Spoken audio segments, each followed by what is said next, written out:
காணாமல் போன குடும்பங்களை தாம் சந்தித்ததன் பின்னர் அந்த குடும்பங்களுக்கு அச்சுறுத்தல் விடுக்கப்பட்டுள்ளதாக இலங்கைக்கு விஜயம் மேற்கொண்டுள்ள ஐக்கிய நாடுகள் சபையின் காணாமல் போனவர்கள் தொடர்பிலான விசேட குழுவினர் குற்றம் சாட்டியுள்ளனர். இலங்கைக்கு விஜயம் மேற்கொண்டுள்ள ஐக்கிய நாடுகள் சபையின் காணாமல் போனவர்கள் தொடர்பிலான விசேட குழுவினர் நேற்றைய தினம் ஊடகவியலாளர் சந்திப்பு ஒன்றை ஏற்பாடு செய்திருந்தனர். காணாமல் போனோரின் குடும்பங்கள் மற்றும் அதிகாரிகளுடன் கடந்த 10 நாட்களாக இடம்பெற்ற கலந்துரையாடலில் சேகரிக்கப்பட்ட தகவல்களை இந்த ஊடகவியலாளர் சந்திப்பில் அவர்கள் வெளிப்படுத்தினர்.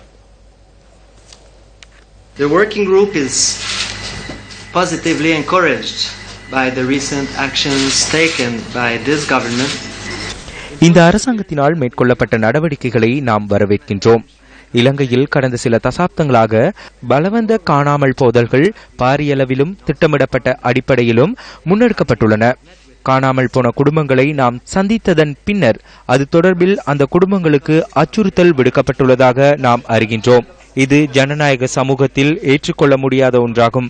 பயங்கரவாத தடை சட்டம் நீக்கப்பட வேண்டும். ஏனெனில் இந்த சட்டத்தில் உள்ளடங்கியுள்ள சில சரத்துக்கள் பலவந்தம் காணாமல் போதல்களுக்கு காரணமாக அமைவதுடன் காணாமல் போதலுக்கான சூழ்நிலையை உருவாக்குகின்றன.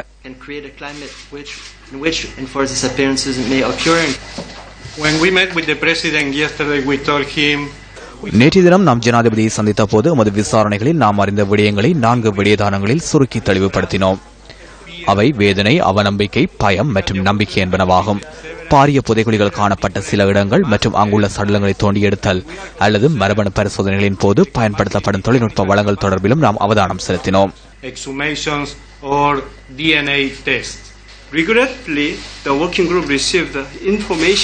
காணாமற் போனோரின் உறவினர்களது வேண்டுகோளோ அல்லது விருப்பமோ இல்லாமல் காணாமற் போனவர்களுக்கான மரண அத்தாட்சி பத்திரம் வழங்கப்பட்டுள்ளமை தொடர்பில் எமது குழுவுக்கு அறிய கிடைத்தது. Group is concerned that in many instances the death certificate were sent to the family members without their express request or information. இந்த சந்திப்பின் போது திருகோணமலை கடற்படை முகாம் தொடர்பிலும் கேள்வி எழுப்பப்பட்டது. Regarding the Tricomale திருகோணமலையில் உள்ள சித்திரவதை முகாமில் ஆக குறைந்தது 2010 ஆண்டு வரை ஆட்கள் தடுத்து வைக்கப்பட்டிருந்தமைக்கான ஆதாரங்கள் கிடைக்கப்பெற்றுள்ளன. At least until 2010, because there were indications that people had been there at that time. If I could just mention that there were அது தொடர்பில் மேலும் கூற வேண்டுமாயின் அந்த முகாமில் 12க்கும் அதிகமான சிறை கூடங்களை அவதானித்தோம். அங்குள்ள பல கட்டிடங்களிலும் சிறை கூடங்கள் காணப்பட்டன.